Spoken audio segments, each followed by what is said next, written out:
जलवायु परिवर्तन र यसको प्रभाव सम्बन्धी विश्व सम्मेलन CCI 2025 कहिले र कहाँ सम्पन्न भएको हो?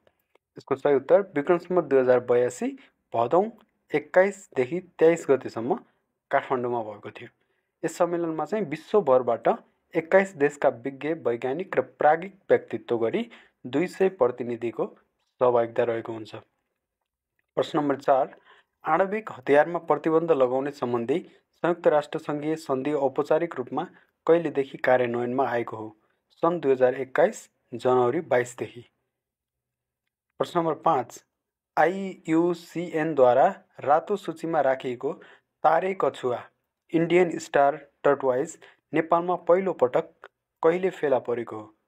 सही उत्तर विक्रम सम्वत 2082 भदौ 3 गते। यो चाहिँ कैलालीको जानकी गाउँपालिका 6 स्थित कर्णाली तटीय क्षेत्रमा रहेको वन क्षेत्रमा चाहिँ सो कछुवा